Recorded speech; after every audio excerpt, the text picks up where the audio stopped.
Welcome back all of you Yunus pharma. तो आप सभी कैसे हो? आई होप कि आप सभी ठीक ही होंगे। तो आज की वीडियो में हम बात करेंगे सेल एंड मॉलिक्यूलर बायोलॉजी का, जो कि आपको बी फार्म 8 से सेमेस्टर में पढ़ना है। और यह जो आपका सेल एंड मॉलिक्यूलर बायोलॉजी का सब्जेक्ट है, यह आपका इलेक्टिव सब्जेक्ट भी है।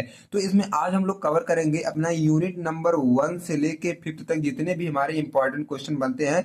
टोटल क्वेश्चन आज आपका यहाँ पे कवर होगा, तो वीडियो के लास्ट तक आप लोग बने रहेगा, क्योंकि बहुत ही मोस्ट इंपॉर्टेंट वीडियो होगी। यहाँ पे आपको जितने भी क्वेश्चन मिलेंगे totally solve fully complete question आपको यहाँ पे मिलने वाले हैं। ठीक है, अब देखो इससे पहले अगर आप लोगों ने यह इंपॉर्टेंट क्वेश्चन वाली वीडियो नहीं देखी थी तो उसको जरूर आप चेकआउट कर लो। तो इसमें हम लोग कवर किए अपना इंपॉर्टेंट क्वेश्चन। ठीक है, यूनिट नंबर 1 से लेकर 5 तक जितने भी इंपॉर्टेंट क्वेश्चन हमारे बनते थे, टोटल 2 10 मार्क्स वाला सब ऑलरेडी वहां पे कवर है। आप लोग वाली वीडियो जरूर चेकआउट करो। और उसके बाद देखो आप लोग यह भी देख लो कि अब इसका सोल्यूशन क्या होता है। ठीक है, मैं वहां पे केवल क्वेश्चन दिया था, बट यहाँ पे आपको क्या है, जितने भी क्वेश्चन मिलेंगे फुल सोल्यूशन के साथ मिलेंगे। तो यहाँ पे जो हमारा फर्स्ट क्वेश्चन स्टार्ट होता है 2 मार्क्स वाला, define the cell with example. यहाँ पे आपको क्या करना है, सेल की डिफिनेशन बता देनी है और एग्जांपल के साथ। तो देखो कितना आसान क्वेश्चन है सेल एंड मॉलिक्यूलर। अगर देखा जाए तो ये पूरे सब्जेक्ट का बेस ही हमारा ये सेल ही होता है। ठीक है, तो सबसे पहले सेल की डिफिनेशन जान लेना हमें बहुत ही इंपॉर्टेंट हो जाता है, और इसका एग्जाम्पल भी जान लेना बहुत ही इंपॉर्टेंट हो जाता है। तो सबसे पहले हम बात करेंगे सेल का। तो ये सेल क्या है? ये cell is basic structural and functional unit of living organism. अब देखा जाए तो किसी भी लिविंग ऑर्गेनिज्म या हमारे बॉडी का जो सेल होता है वह बेसिक स्ट्रक्चरल और फंक्शनल यूनिट होता है। ठीक है, बिना सेल के हमारे बॉडी का फॉर्मेशन तो नहीं हो सकता। ये सबको सभी को पता होगा, ये छोटी छोटी पॉइंट है तो सभी को पता ही होगा। ठीक है, अब देखो it is a टिनी membrane bound structure. अगर देखा जाए तो यह टिनी एंड मेम्ब्रेन बाउंड स्ट्रक्चर होता है। मींस क्या है, सेल यही तो है, छोटा सा होता है, इसके ऊपर क्या है, मेम्ब्रेन से ये घिरा होता है। तो टिनी मेम्ब्रेन बाउंड स्ट्रक्चर होता है that contains the essential component necessary for life. अब इसी छोटे के अंदर इतनी चीजें हमारी भरी होती हैं जो कि हमारे लाइफ के लिए बहुत ही इसेंशियल या नेसेसरी होती हैं, और वही सब इसमें भरी होती है हमारे सेल के अंदर। अब देखो विच इंक्लूडिंग जेनेटिक मटेरियल, ये जो भरी होती है इनमें से हमारा क्या है, जेनेटिक मटेरियल भी हो सकता है, जैसे डीएनए आरएनए और तमाम ऑर्गेनल्स उसमें होते हैं, और बहुत से बायोमॉलिक्यूल्स होते हैं। ये सारी चीजें हमारे सेल के अंदर सारी चीजें भरी होती हैं, जो हमें क्या है, एक अच्छे मतलब लाइफ मतलब मेड करने के लिए, क्रिएट करने के लिए हेल्प करते हैं। ठीक है, अब इसका एग्जाम्पल देखो आ गया, ये जैसे प्लांट सेल भी होता है एग्जाम्पल, इसका एनिमल सेल भी होता है, बैक्टीरियल सेल भी होता है। सेल डिफरेंट टाइप के होते हैं, तो आप 2 3 लिख दीजिएगा, बस यही एग्जाम्पल में आपका आता है। ठीक है, अब हम क्वेश्चन नंबर 2 की बात करें, enlist 2 function of cell membrane. Cell membrane का आपको केवल 2 फंक्शन बता देना है और कुछ भी नहीं करना है यहाँ पे। तो 2 फंक्शन ऑफ सेल मेम्ब्रेन, सबसे पहले जानो सेल मेम्ब्रेन क्या होता है। जैसे कि मान लीजिए आपकी कोई सेल है, सेल के ऊपर जो इसकी प्रोटेक्टिंग या कवरिंग लेयर लगी होती है उन्हीं को हम बोलते हैं सेल मेम्ब्रेन। ठीक है, ये क्या हमारी होती है, सेल मेम्ब्रेन। अब इन्हीं का आपको 2 फंक्शन बता देना और कुछ भी नहीं करना है। तो सबसे पहला फंक्शन है regulate what enters and leave the cell. ये उसको भी रेगुलेट करती है कि सेल के अंदर कौन से सबस्टेंस आएंगे और कौन से नहीं आएंगे, कौन से बाहर जाएंगे। तो ये हमारा सेल मेम्ब्रेन ही इसे डील करती है। मींस क्या है, सेल का पहरेदार अगर देखा जाए तो ये सेल मेम्ब्रेन को ही बनाया गया है, क्योंकि यही ये मतलब वो करता है, ऑर्डर देता है कि किसे अंदर आना है, किसे बाहर जाना है। तो the cell membrane act as a barrier. ये क्या, एक बैरियर की तरह काम करता है हमारा cell membrane, controlling the movement of a substance in and out of the cell. ये क्या करता है कि जो हमारे मतलब सेल में सबस्टेंस आते हैं उनके मूवमेंट को ये कंट्रोल करता है, मतलब किसको आने देता है और किसको बाहर करता है, ये सारी चीज हमारे सेल मेम्ब्रेन ही कंट्रोल करती है। ये बैरियर का वर्क करती है। तो आपको पता ही चल गया होगा कि ये क्या क्या करती है। अब देखो दूसरा काम इसका है प्रोटेक्टिव। अब देखो प्रोटेक्टिंग में क्या होता है, the cell membrane provides a protective layer around the cell. अब देखो सेल के चारों तरफ यह प्रोटेक्टिव लेयर भी तो प्रोवाइड करता है, maintaining its structure and integrity. इसकी स्ट्रक्चर और इंटीग्रिटी भी मेंटेन किए रहता है हमारा जो सेल मेम्ब्रेन होता है। तो आई होप कि आपको ये जो इसका स्ट्रक्चर, ये सॉरी फ्रेंड्स, फंक्शन था सेल मेम्ब्रेन का अच्छे से क्लियर हुआ होगा। ठीक है, अगर आप अभी चैनल पर नए हैं तो चैनल सब्सक्राइब कर लीजिए, ताकि नेक्स्ट वीडियो का इन्फॉर्मेशन सबसे पहले आप ही तक पहुंचता रहे। ठीक है, और आप टेलीग्राम ग्रुप को ज्वाइन कर लो, जहां पे आपको नोट्स जो है इजी लैंग्वेज आपको मिलती रहेंगी।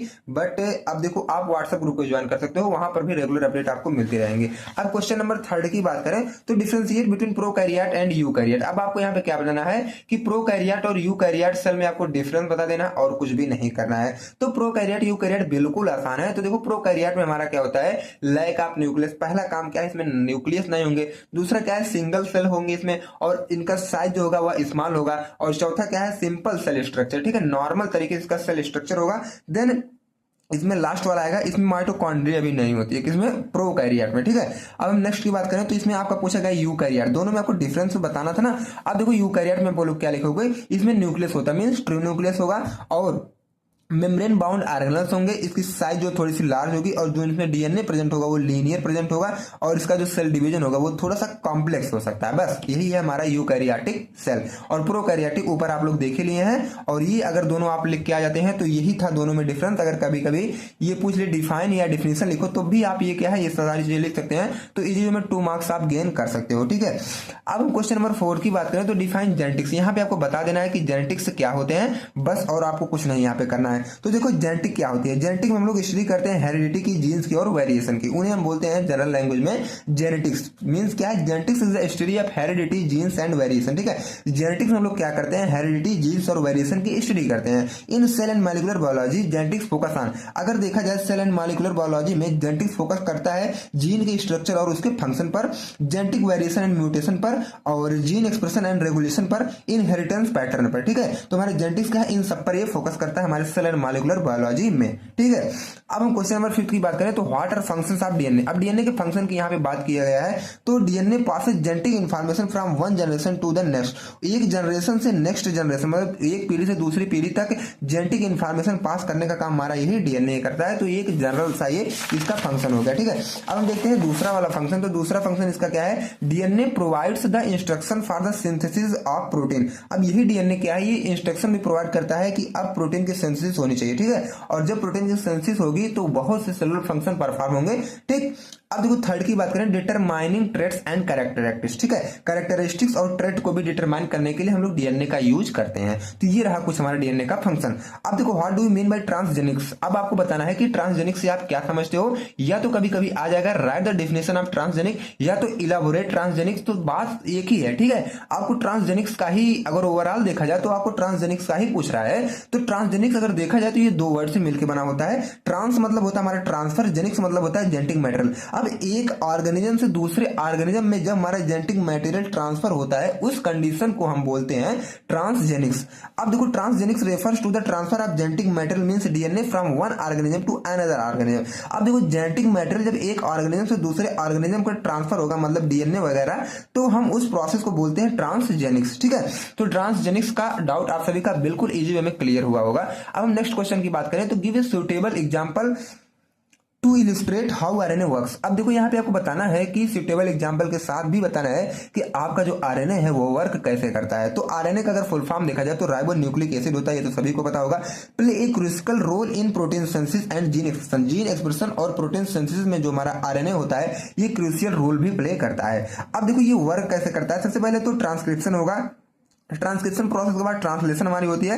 ट्रांसलेशन प्रोसेस हमारा बनता है टीआरएनए, ठीक है, जो अपने साथ अमाइनो एसिड को लेके आता है, और जब अमाइनो एसिड की चेन मिलती है तो वहीं भी हमारा प्रोटीन सिंथेसिस भी हो जाता है। तो कुछ इस तरह हमारे आरएनए वर्क्स करते हैं, ठीक है, और इसमें कुछ भी नहीं बताना है। अब क्वेश्चन 8 की बात हम करें तो discuss the reverse transcription process. अब देखो रिवर्स ट्रांसक्रिप्शन प्रोसेस हमारा अगर जनरल लैंग्वेज में देखा जाए तो हमारा डीएनए से बन रहा था क्या, डीएनए से हमारा बन रहा था आरएनए। अब आरएनए से जब डीएनए हमारा बनता है तो ये रिवर्स ट्रांसक्रिप्शन प्रोसेस इसी को बोलते हैं। मीन आरएनए से डीएनए बनना ही रिवर्स ट्रांसक्रिप्शन प्रोसेस कहलाती है। अब देखो इसमें थ्योरेटिकल क्या लिखा गया है, reverse transcription is a process where, जहां पे क्या किया जाता है, RNA means ribonucleic acid is converted into DNA. अब जो हमारा आरएनए मतलब राइबोन्यूक्लिक एसिड होता है वह डीएनए में कन्वर्ट हो जाता है, मींस डीऑक्सीराइबोन्यूक्लिक एसिड में कन्वर्ट होता है। सेकंड क्या है, genetic information flow from RNA to DNA, जाहिर सी बात जब वो कन्वर्ट होगा तो जेनेटिक इन्फॉर्मेशन भी फ्लो होगा आरएनए से डीएनए में, ठीक है। तो ये हमारा होता है transcription process. This process is essential in certain laboratory technique, और यह जो प्रोसेस है वह बहुत ही इसेंशियल हो जाता है कुछ लैबोरेटरी टेक्निक में, जैसे आरटीपीसीआर वगैरह में ये बहुत ही इंपॉर्टेंट हो जाता है ट्रांसक्रिप्शन, रिवर्स ट्रांसक्रिप्शन प्रोसेस, ठीक है। तो फ्रेंड्स अब हम नेक्स्ट क्वेश्चन की बात करें तो नेक्स्ट क्वेश्चन हमारा आता है enlist the functions of tRNA and mRNA, ठीक है। तो आपको टीआरएनए एंड एमआरएनए का आपको बता देना है फंक्शन, और यहाँ पे कुछ भी नहीं करना है। तो टीआरएनए जो हमारा होता है इसमें इसका मैं यहाँ पे केवल 2 ही फंक्शन मेंशन किया हूँ, केवल आपको जो याद हो जाए अच्छे वे में, और आप ये क्वेश्चन 2 मार्क्स का है तो आप लोग समझ ही सकते हैं कि आपको लिखना कितना है, ठीक है। तो ये जो पहला फंक्शन ये है, ये अमाइनो एसिड को भी ब्रिंग करता है। ब्रिंग मतलब इधर उधर से लाने का काम करता है। हमारा जो टीआरएनए यही होता है, ये अमाइनो एसिड को लाता है पहला, और अमाइनो एसिड के साथ मतलब लिंकिंग का भी ये काम करता है। तो दो इसके फंक्शन हो गए। अब देखो ब्रिंग अमाइनो एसिड में क्या करता है, tRNA bring specific amino acids to the ribosomes during protein synthesis. अब देखो प्रोटीन सिंथेसिस के दौरान ये क्या करता है, स्पेसिफिक अमाइनो एसिड को लाता है राइबोसोम्स में, ठीक है। अब देखो सेकंड में जो है linking amino acid, tRNA helps link amino acid. ये क्या करता है, अमाइनो एसिड के लिंक में भी यह हेल्प करता है together to form a polypeptide chain. अब जब ये साथ साथ सबको लिंक कर देगा तो वहां पे पॉलीपेप्टाइड चेन को बनाने में यह भी हेल्प करेगा। तो लिंकिंग अमाइनो एसिड में आप लोग समझ गए। देन ब्रिंगिंग अमाइनो एसिड क्या करता है, ये हमारे दो थे टीआरएनए के वर्क्स। अब देखो बेसिकली अगर देखा जाए तो एमआरएनए का फंक्शन क्या होता है, कैरी जेनेटिक इन्फॉर्मेशन। सबसे पहला इसका क्या है, जेनेटिक इन्फॉर्मेशन कैरी करने में हेल्प करता है। दूसरा क्या है, स्पेसिफाइंग अमाइनो एसिड सीक्वेंस। अब देखो अमाइनो एसिड सीक्वेंस को स्पेसिफाई करने में भी यह हेल्प करता है। देन नेक्स्ट इसका है guiding protein assembly. Protein assembly को गाइड करने में भी यह हेल्प करता है। अब क्वेश्चन नंबर 10 की बात करें तो classify various types of rRNA. अब देखो आरआरएनए के अलग अलग टाइप होते हैं, तो उनको हम लोग क्लासीफाई यहाँ पे करेंगे, ठीक है। 20 yes rRNA, 18 yes rRNA, 5.8 yes rRNA and 5 yes rRNA, ठीक है। ये क्वेश्चन कभी कभी 7 मार्क्स का पूछेगा, तो जब ये 7 मार्क्स का पूछेगा तो सभी को आप डिटेल में लिख दीजिएगा। बाकी आगे मैं आपको डिटेल में तो बताने जा ही रहा हूं, तो अगर उतना पूछेगा तो आप लोग कैसे करेंगे, थोड़ा थोड़ा मैं मतलब इंट्रो दे दे रहा हूं। बाकी आप लोग अगर 7 मार्क्स में पूछता है तो बना बना के लिख दीजिएगा। अब देखो 128 आरआरएनए के मतलब लार्ज सब यूनिट, ठीक है। ये क्या होता है, लार्ज सब यूनिट होता है, जो कि कहां पे पाया जाता है, यूकैरियोटिक सेल में, ठीक है। ये देखो तीन मतलब 1 2 3 ये तीन आपको क्या है कॉमन पॉइंट मिलेंगे, तीनों यूकैरियोटिक सेल में ही पाए जाएंगे, ठीक है। तो एक पॉइंट आपको क्लियर हुआ कि ये तीनों यूकैरियोटिक सेल में ही पाए जाएंगे। This rRNA is a component of the large ribosomal सब यूनिट। अब ये जो आरआरएनए होता है, ये लार्ज राइबोसोमल सब यूनिट का ही कंपोनेंट होता है, जैसे कि 60S का, ठीक है। अब देखो 18S आरआरएनए क्या होता है, ये स्मॉल सब यूनिट होता है, यह भी यूकैरियोटिक सेल में पाया जाता है। This rRNA is a component of the small ribosomal सब यूनिट। और यह आरआरएनए जो होता है, ये स्मॉल राइबोसोमल सब यूनिट होता है, मतलब उसका कंपोनेंट होता है, मतलब 40S। अब हम 3 की बात करें तो 5.8S आरआरएनए जो कि लार्ज सब यूनिट होता है, फाउंड इन यूकैरियोटिक सेल। ये क्या है, ये भी यूकैरियोटिक सेल में भी पाए जाएंगे। This rRNA is also a component of the large ribosomal सब यूनिट। और यह क्या है, यह भी लार्ज राइबोसोमल का ये कंपोनेंट है, ठीक है। और 60S में सब यूनिट हमारी होती है। अब 4th की बात करें तो 50S आरआरएनए मतलब लार्ज सब यूनिट यह भी होंगी, found in both prokaryote and eukaryote cell, ठीक है। यह दोनों में पाई जाएंगे, प्रोकैरियोट और यूकैरियोट में। This rRNA is a component of the large ribosomal सब यूनिट। और यह आरआरएनए क्या है, ये भी क्या है, लार्ज राइबोसोमल सब यूनिट का ही कंपोनेंट है। अब देखो distinguish between mitosis and meiosis, ठीक है। ये कभी क्या है, right A short note on mitosis and meiosis के नाम से भी पूछ सकता है, या तो difference between mitosis and meiosis पूछ सकता है, या तो डिफाइन मिटोसिस एंड मियोसिस पूछेगा। तो बात वही है, हमें मिटोसिस और मियोसिस को ही लिखना है, ठीक है। तो सबसे पहले हम बात करेंगे मीटोसिस का। Mitosis is a type of cell division that's result in two daughter cells with the same number of chromosome as the parent cell. ये क्या है, ये भी एक तरह का सेल डिवीजन जहां पे क्या है, two daughter cells with the same number of chromosome as the parent cell. यहाँ पे क्या है, पेरेंट सेल से 2 डॉटर सेल बनेंगे, लेकिन क्या है, जो इनका क्रोमोसोमल नंबर होगा वह सेम होगा, तो उन्हें हम बोल देंगे मीटोसिस। अब देखो इसका स्टेज की बात करें तो प्रोफेज होता है पहला स्टेज, दूसरा क्या है मेटाफेज, तीसरा एनाफेज, चौथा टेलोफेज, और पांचवा जो आता है साइटोकाइनेसिस हमारा आता है। अब मियोसिस की बात करेंगे तो meiosis is a type of cell division. यह भी आपका सेल डिवीजन का ही टाइप होता है, that reduce the chromosomes number by half. और ये क्या करेंगे, ये क्रोमोसोम के नंबर को आधा कर देंगे, ठीक है, resulting in the 4 genetically unique daughter cells. और वहां पे आपको बनेगा 4 अलग अलग डॉटर सेल, मतलब अलग अलग ही बनेंगे। तो ये हमारा मियोसिस का कंडीशन था, और ऊपर मीटोसिस आप लोग क्लियर ही कर लिए होंगे। अब हम क्वेश्चन नंबर 12 की बात करते हैं। तो क्वेश्चन नंबर 12 जो हमारा आता है वह है explain the protein synthesis process. यहाँ पे क्या है, प्रोटीन सिंथेसिस की प्रोसेस अगर आप देखोगे ना तो यह क्वेश्चन कभी कभी 7 मार्क्स का भी पूछता है। तो यह क्वेश्चन वास्तव में बहुत ही बड़ा है, लेकिन मैं यहाँ पे आपको बहुत ही शार्ट नोट्स के साथ बताऊंगा, क्योंकि आपको 2 मार्क्स अकॉर्डिंग मैं यहाँ पे पढ़ा रहा हूँ। तो देखा जाए तो डीएनए से आरएनए ये बनता है ट्रांसक्रिप्शन के प्रोसेस से, और आरएनए से प्रोटीन बनता है हमारा ट्रांसलेशन की प्रोसेस से, ठीक है। तो प्रोटीन तो हमारा बन गया, और आपको प्रोटीन सिंथेसिस देखना था, लेकिन ये कैसे बना, इसमें कुछ स्टेप इन्वॉल्व होते हैं ना, तो वो सारी चीजें हम लोग देख लेते हैं। जैसे कि ट्रांसक्रिप्शन पहला स्टेप होता है इसमें, और दूसरा स्टेप होता है ट्रांसलेशन, तीसरा स्टेप हमारा होता है इनिशिएशन, चौथा स्टेप हमारा होता है इलॉन्गेशन, पांचवा होता है हमारा टर्मिनेशन। अब एक एक को अगर हम डीप में देखते हैं तो सबसे पहले हम बात करेंगे ट्रांसक्रिप्शन की। तो genetic information from DNA is transcript into mRNA.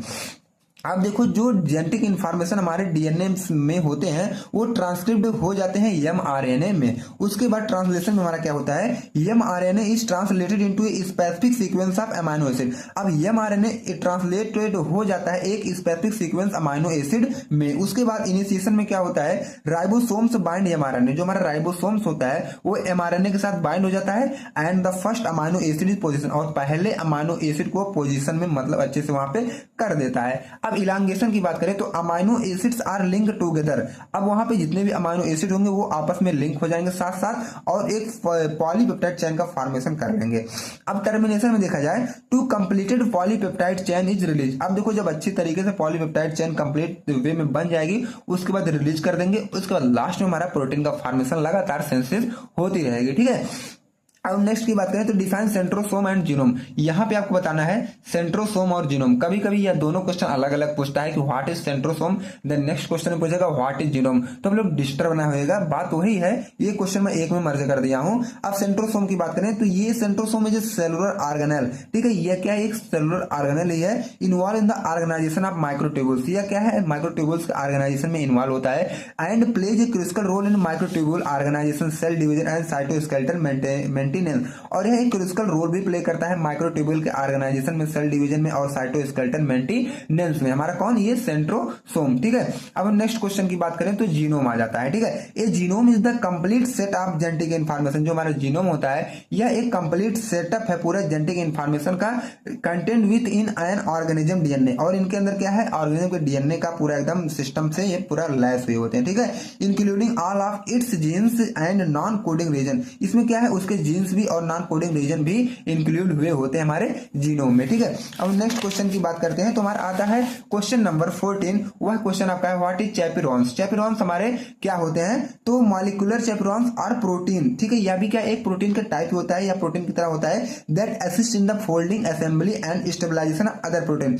जो कि क्या करते हैं, दूसरे प्रोटीन को असिस्ट करते हैं, जैसे उसके फोल्डिंग को, असेंबली को और स्टेबलाइजेशन को, ठीक है। तो ये हमारे होते हैं चैपेरोन्स। अब इसके फंक्शन की बात करते हैं तो प्रोटीन फोल्डिंग में हेल्प करते हैं और प्रोटीन ट्रांसपोर्ट में भी ये हेल्प करते हैं। अब क्वेश्चन नंबर 15 की बात करें तो what is sorry friends, right the difference between essential and non essential amino acid.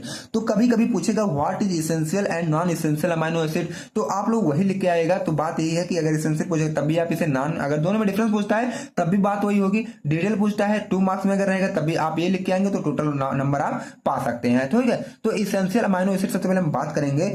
देखो can not be produce by the human body. ये जो एसेंशियल वाले होते हैं ये ह्यूमन बॉडी के द्वारा नहीं बनाए जाते हैं, और नॉन एसेंशियल जो होते हैं वो हमारी बॉडी खुद बना लेती है, ठीक है। Can be produce human body.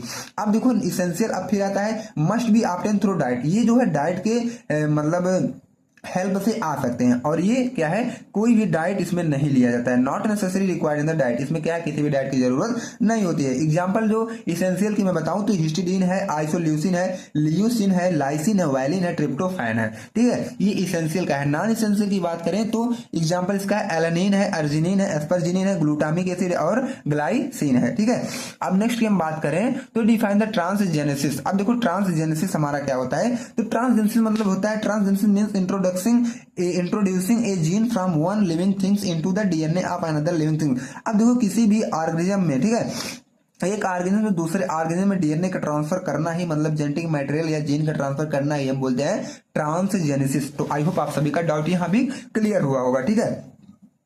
अब हम देखते हैं next question, right the function of microtubules. यहाँ पे क्या है, माइक्रोट्यूब्यूल्स के आपको फंक्शन बता देने हैं। तो माइक्रोट्यूब्यूल्स के हमारे फंक्शन जो होते हैं वो सेल शेप में होते हैं, सेल डिवीजन में होते हैं, इंट्रासेलुलर ट्रांसपोर्ट में और सिलिया एंड फ्लैजिला में होते हैं। सबसे पहले हम बात करेंगे सेल शेप का। तो microtubules help maintain cell shape, ठीक है। यह क्या है, हमारे सेल शेप को भी मेंटेन करने में हेल्प करता है और उसके स्ट्रक्चर को भी मेंटेन करने में हमारा ये हेल्प करता है, हमारा जो माइक्रोट्यूब्यूल्स होता है। सेल डिवीजन में भी हेल्प करता है। Microtubules form the spindle fibre, ठीक है। ये क्या करेंगे, स्पिंडल फाइबर को बनाते हैं, ठीक है। और वो spindle fibre separate chromosomes during cell division, और वो क्या करते हैं, जब सेल डिवीजन होता है हमारे सेल में तो ये क्रोमोसोम को सेपरेट करने में हेल्प करते हैं। इंट्रासेलुलर ट्रांसपोर्ट की बात करें तो प्रोटीन ट्रांसपोर्ट इन वेसाइकल्स। अब देखो जो प्रोटीन ट्रांसपोर्ट होते हैं ना वेसाइकल्स के हेल्प से होते हैं, तो ये इंट्रासेलुलर ट्रांसपोर्ट में आ जाता है। सीलिया एंड फ्लैजिला की बात करें तो structural component of cilia and flagella, ये भी उसके स्ट्रक्चर को भी यही सपोर्ट करते हैं, हमारे माइक्रोट्यूब्यूल्स फंक्शन है। अब 18 की बात करें तो give a brief introduction of molecular biology. आपको अब जो आप सब्जेक्ट पढ़ रहे हो सेल एंड मॉलिक्यूलर बायोलॉजी, अब आपको उसी पे ब्रीफ इंट्रोडक्शन देना है। मींस मॉलिक्यूलर बायोलॉजी को आपको ब्रीफ इंट्रोडक्शन देना है। तो मॉलिक्यूलर मींस होता है related to cell molecule, cell के अंदर जो भी मॉलिक्यूल्स है उनसे रिलेटेड स्टडी करनी है। अब देखो लिविंग ऑर्गेनिज्म, जो सेल हमारे होते हैं, यहाँ पे हम लिविंग सेल की बात कर रहे हैं तो लिविंग का ही देखा जाएगा यहाँ पे, ठीक है। अब देखो molecular biology is the study of biological process at the molecular level, ठीक है। इसमें क्या है, बायोलॉजिकल प्रोसेस की स्टडी होती है मॉलिक्यूलर लेवल पर, और क्या है, इसमें हमें फोकस करना होता है स्ट्रक्चर पर, फंक्शन पर, और उसके अंदर जितने भी बायोमॉलिक्यूल्स होते हैं उनकी इंस्ट्रक्शन पर, जैसे कि डीएनए, आरएनए, प्रोटीन और अदर भी सेलुलर कंपोनेंट होते हैं ना, तो सबकी स्ट्रक्चर पर हमें फोकस करना होता है मॉलिक्यूलर लेवल पे। और वो अपने अंदर जो बायोमॉलिक्यूल्स प्रेजेंट वो कैसे इंटरेक्ट कर रहे हैं, उनका फंक्शन क्या है, ये सारी चीजें हमें मॉलिक्यूलर बायोलॉजी में ही सब पे ध्यान देना पड़ता है। अब डिफाइन रिसेप्टर। अब देखो नेक्स्ट क्वेश्चन हमारा आता है डिफाइन रिसेप्टर। आप रिसेप्टर को कैसे डिटेल में लिख सकते हो। रिसेप्टर आर प्रोटीन्स, ठीक है। ये प्रोटीन के बने होते हैं on the surface or inside the cell, और कहां प्रेजेंट होते हैं, सेल के सरफेस पर या तो इनसाइड उसके या तो सेल के अंदर। अब देखो उसके आगे that binds to specific molecules, और उस पर क्या है, एक स्पेसिफिक मॉलिक्यूल्स बाइंड करता है, सच एज हार्मोन, न्यूरोट्रांसमीटर या तो ड्रग, ठीक है। जैसे कि हार्मोन्स हो जाते हैं, न्यूरोट्रांसमीटर हो जाते हैं या तो ड्रग्स हो जाते हैं, ठीक है। अब इसके टाइप्स की बात करें तो सेल सरफेस रिसेप्टर, जैसे कि एम्बेडेड इन सेल मेम्ब्रेन होता है। इंट्रासेलुलर रिसेप्टर की बात करें तो लोकेशन इनसाइड सेल के अंदर इसकी लोकेशन होती है इंट्रासेलुलर रिसेप्टर की। अब 20 की बात करें और लास्ट क्वेश्चन की बात करें तो in list types of G protein involve in cell transduction signalling. Cell transduction signalling में जी प्रोटीन इन्वॉल्व होते हैं, उनको आपको लिस्ट बना देनी है। तो पहला, दूसरा, तीसरा हम जो 4 बनाए हैं, तो 4 में सबसे पहले हमारा आता है जीएस। जीएस मतलब होता है स्टिमुलेटरी जी प्रोटीन। ये क्या करेंगे, एक्टिवेट्स एडेनिलेट साइक्लेज, ठीक है। एडेनिलेट को ये क्या करेंगे, एडेनिलेट साइक्लेज को ये एक्टिवेट करेंगे। उसके बाद CAMP लेवल को इंक्रीज कर देंगे। उसके बाद GI जो हमारा है इनहिबिटरी जी प्रोटीन है, वो इनहिबिट कर देता है एडेनिलाइलेट को, ये इनहिबिट करेगा। ये क्या करते थे, एक्टिवेट करते थे, और ये इनहिबिट करेगा, और ये CMP लेवल को इंक्रीज कर देते थे, और ये क्या है, उसको घटा देगा, ठीक है। अब थर्ड की बात करें तो GQ मतलब क्या है, GQ/11 भी आप इसे बोल सकते हो। एक्टिवेट फास्फोलाइपेज, ये क्या है, फास्फोलाइपेज को एक्टिवेट करेगा, फास्फोलाइपेज C को एक्टिवेट करेगा। इंक्रीजिंग IP3 एंड डैग लेवल, और IP3 एंड डैग लेवल को भी यह इंक्रीज करेगा, ठीक है। अब फोर्थ की बात करें तो G12/G13 involve in RH mediated signalling pathway. ये क्या है, इसमें इन्वॉल्व होंगे RH मेडिएटेड सिग्नल पैथवे में G12/G13 इन्वॉल्व होंगे। तो यहीं पे हमारा क्या है 20 क्वेश्चन ये भी एंड होता है। और अगर आप अभी चैनल सब्सक्राइब नहीं किए तो कर लीजिए, ताकि नेक्स्ट वीडियो का इन्फॉर्मेशन सबसे पहले आप तक पहुंचे। और आप लास्ट वाली वीडियो में जब लॉन्ग इंपॉर्टेंट क्वेश्चन शॉर्ट भी और 2 मार्क्स पे भी जो मैं इंपॉर्टेंट क्वेश्चन वाली वीडियो बनाया हूं, उसको आप लोग जरूर चेकआउट करो, जिसका लिंक आपको डिस्क्रिप्शन बॉक्स में मिल जाएगा। और अगर आपको नोट्स भी चाहिए तो तुरंत आप लोग टेलीग्राम ग्रुप को ज्वाइन करो, और वहीं पे डिस्क्रिप्शन बॉक्स में भी टेलीग्राम की भी लिंक आपको मिलेगी, ठीक है। तो मिलते हैं किसी अगले वीडियो में, तब तक के लिए फ्रेंड्स से thank you, bye bye, take care. मिलते हैं किसी अगले वीडियो में।